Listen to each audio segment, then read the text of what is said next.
धनुष बाण से लेकर परमाणु बम तक, युद्ध हमेशा से तकनीकी प्रगति का सबसे बड़ा मैदान रहा है। लेकिन अब जो बदलाव सामने है उसे इतिहास का सबसे बड़ा मोड़ कहा जा सकता है। आर्टिफिशियल इंटेलिजेंस का युद्ध में इस्तेमाल। यूएस ने इसकी अहमियत को बहुत पहले ही समझ लिया था। 2014 में उसने थर्ड ऑफसेट स्ट्रैटेजी की घोषणा की, जिसका मकसद था बाकी सभी देशों से तकनीकी रूप से आगे रहना।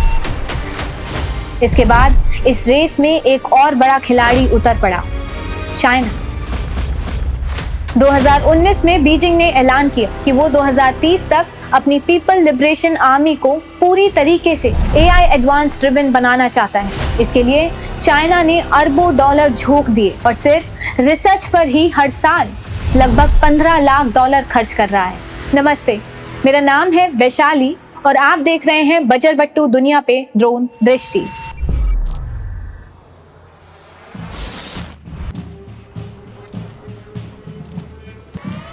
आज 3 चीजें युद्ध की काया पलट कर रही हैं। पहला है ऑटोनॉमस अनमैन्ड सिस्टम, जिसमें ह्यूमंस का इन्वॉल्वमेंट नहीं होता।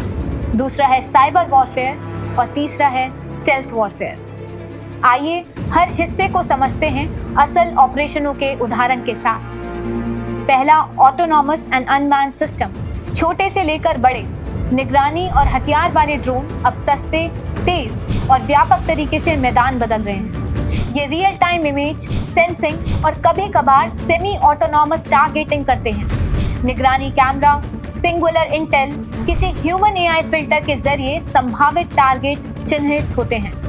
फिर कमांड चेन द्वारा हमला या ट्रैकिंग जारी होता है। 2020 के नगोरो काराबाख युद्ध ने पूरी दुनिया को दिखाया कि ड्रोन सिर्फ निगरानी का टूल नहीं रहे, बल्कि सीधे युद्ध का पासा पलट सकते हैं। इस संघर्ष में टर्की के बने बेरख्तर TB2 टैक्टिकल यूएवीज ने अजरबैजान को निर्णायक बढ़त दिलाई। इन ड्रोनों ने अर्मेनिया की टैंक्स की लाइनें, आर्टिलरी पोजीशन और एयर डिफेंस सिस्टम तक को मिनटों में नष्ट किया।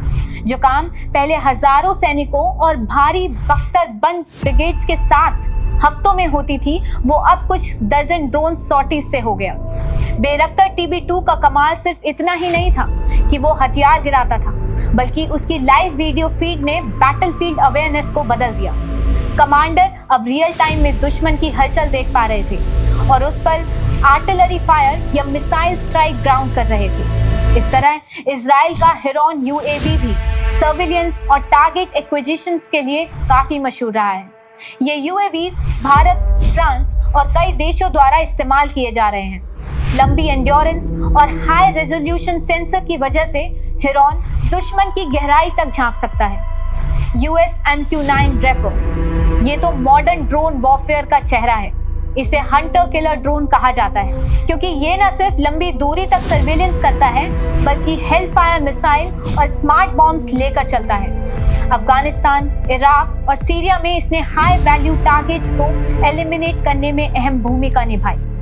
रशिया ने भी अपने ऑर्लन 10 ड्रोन्स का इस्तेमाल यूक्रेन युद्ध में बहुत ही बड़े पैमाने पर किया।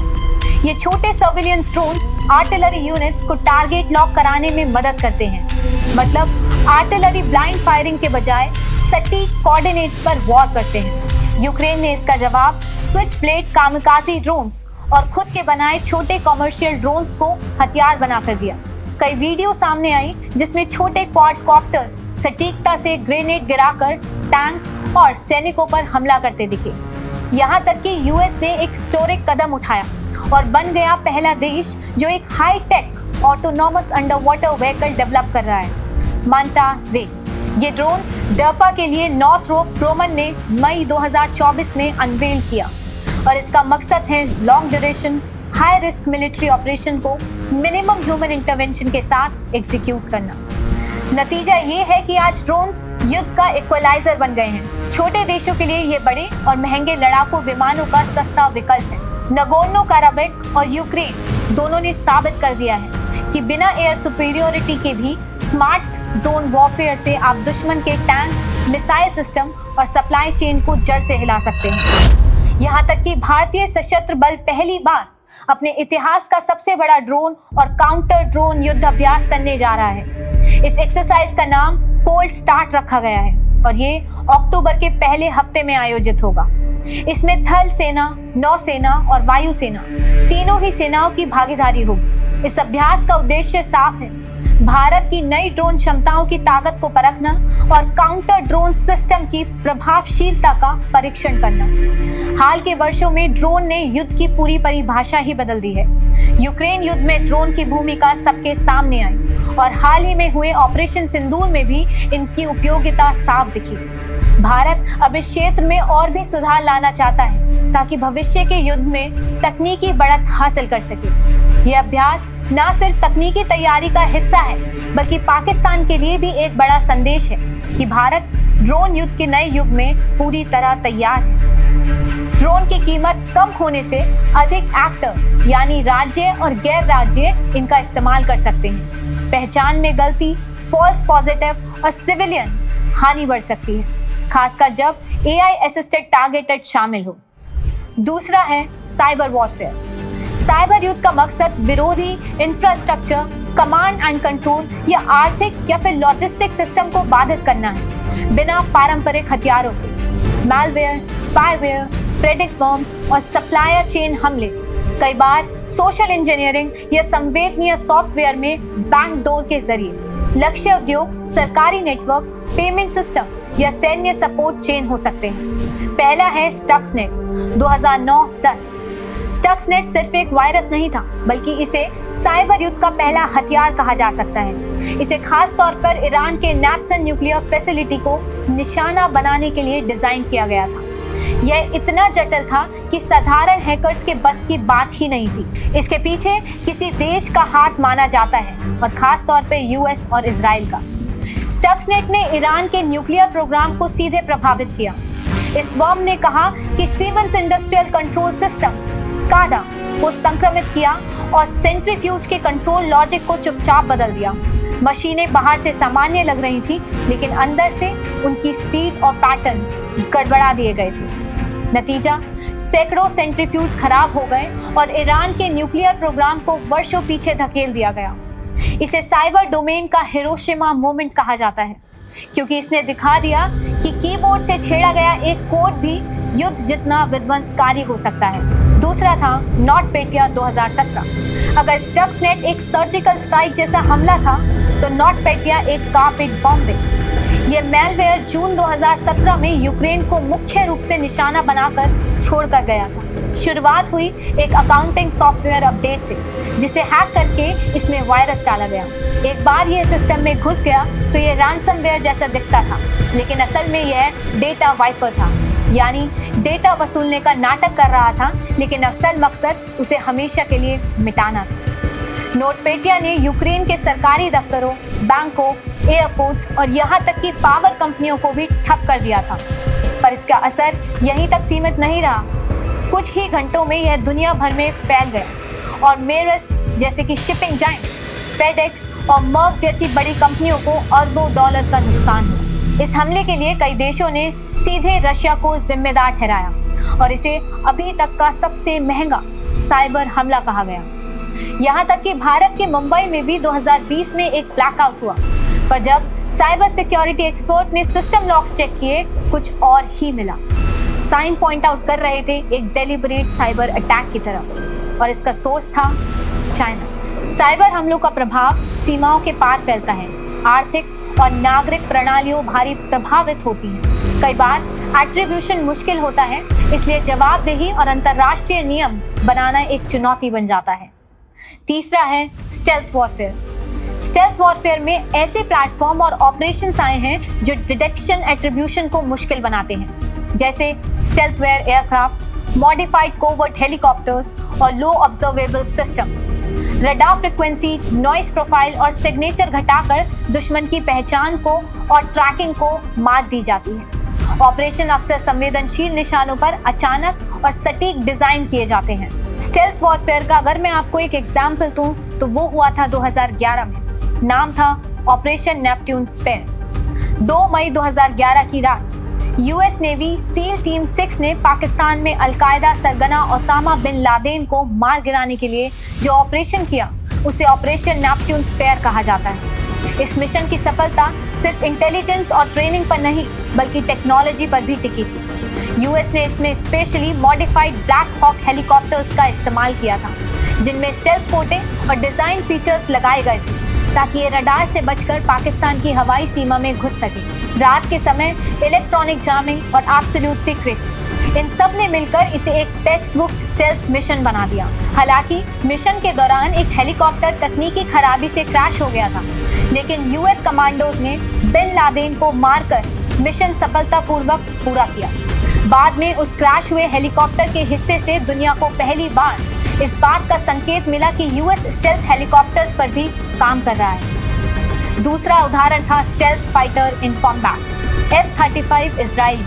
अगर हम आज की बात करें तो स्टेल्थ टेक्नोलॉजी अब सिर्फ एक्सपेरिमेंटल नहीं रही, ये रोजमर्रा के ऑपरेशन में एक्टिव रोल निभा रही है। इजराइल दुनिया का पहला देश है जिसने ओपनली स्वीकार किया कि उसने अपने F-35 lightning II stealth fighter jets को कॉम्बैट मिशन में इस्तेमाल किया है। F-35 की खासियत है इसकी लो ऑब्जर्वेबल डिजाइन, एडवांस सेंसर और इलेक्ट्रॉनिक वॉरफेयर सिस्टम। ये रडार को चकमा देकर दुश्मन के इलाकों में गहराई तक जा सकता है और हाई वैल्यू टारगेट्स को बिना डिटेक्ट हुए स्ट्राइक कर सकता है। 2018 और उसके बाद इजराइल ने कई बार बताया कि उसने F-35 का इस्तेमाल सीरिया और लेबनान में ईरानियन बैक ग्रुप्स और स्ट्रैटेजिक साइट्स पर किया। यहाँ तक कि 2022 में न्यूयॉर्क में एक हिडन चाइना पुलिस स्टेशन उजागर हुआ, जिसका मकसद निर्वासित असंतुष्टों और कार्यकर्ताओं पर नजर रखना था। इस खुलासे ने मानवाधिकार और संप्रभुता को लेकर अंतर्राष्ट्रीय चिंता बढ़ा दी। 6 अगस्त 2024 को जारी हुई एक रिपोर्ट में गुटेरेस ने फिर कहा कि 2026 तक एक ऐसी संधि होनी चाहिए जो उन सभी हथियारों को प्रतिबंधित करे जो इंसानी नियंत्रण के बिना काम करते हैं और अंतर्राष्ट्रीय मानवीय कानून का पालन नहीं करते। लेकिन इतनी चिंता आखिर क्यों? क्योंकि टेक्नोलॉजी अब वहां पहुंच चुकी है जहां मशीनें अपने आप तय कर सकती हैं कि कब, कहां और किसके खिलाफ हमला करना है। यानी जिंदगी और मौत का फैसला अब इंसानों से निकलकर एल्गोरिथम के हाथों में जा रहा है। संयुक्त राष्ट्र की इस रिपोर्ट में 73 से ज्यादा देशों और कई संस्थानों की राय शामिल की गई। इनमें से ज्यादातर ने साफ कहा, हमें इन हथियारों पर रोक या कम से कम कड़े नियम चाहिए। लेकिन परेशानी ये है कि 2014 से चल रही बातचीत जो कन्वेंशन ऑन कन्वेंशनल वेपन्स के तहत हो रही थी, कोई बड़ा नतीजा निकल ही नहीं पाया। अब सवाल उठ रहा है, क्या इस बहस को संयुक्त राष्ट्र महासभा में ले जाना चाहिए?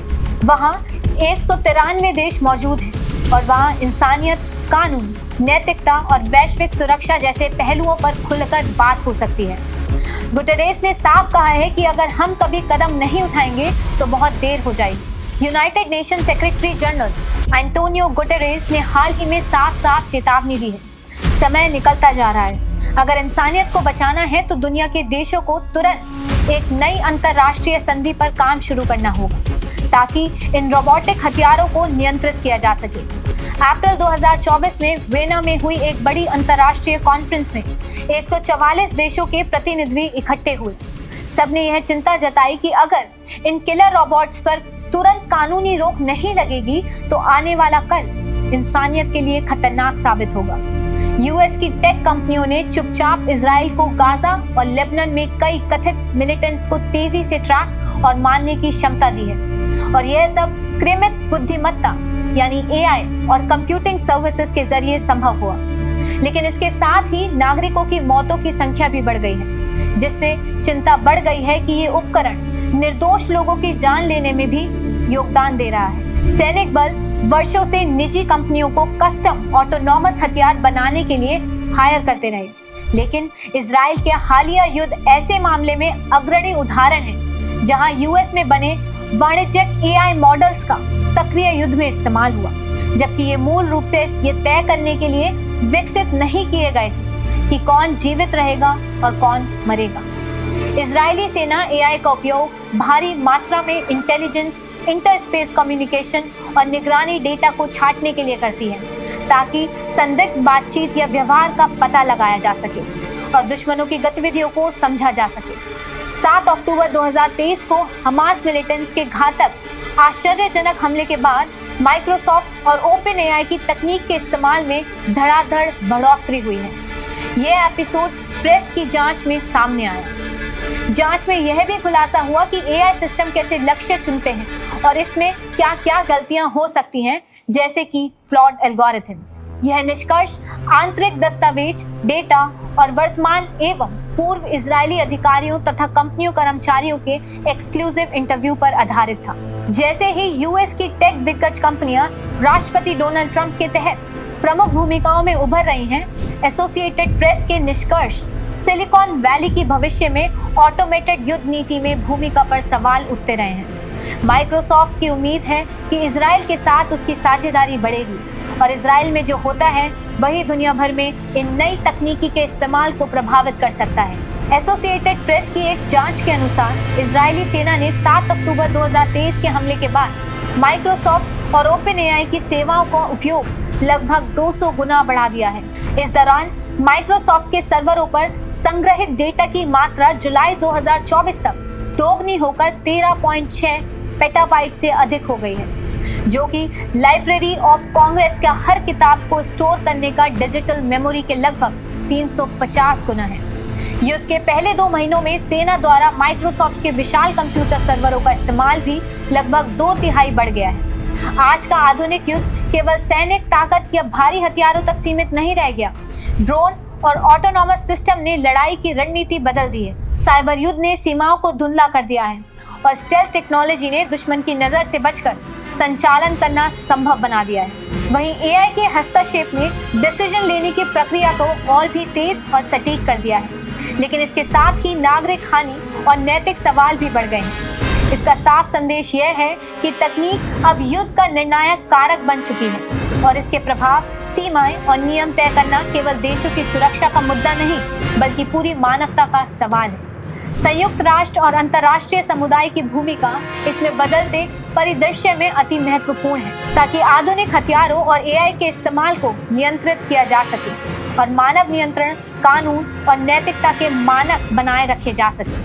सरल शब्दों में कहें तो आधुनिक युद्ध में तकनीकी शक्ति जितनी बड़ी है, उतनी ही जिम्मेदारी और सावधानी की जरूरत भी बढ़ गई है। अगर आपको हमारा ये वीडियो पसंद आया हो तो बजर भट्टू दुनिया को लाइक, शेयर और सब्सक्राइब करना ना भूलिएगा। हम जल्द ही मिलेंगे एक और वीडियो के साथ। तब तक के लिए नमस्ते।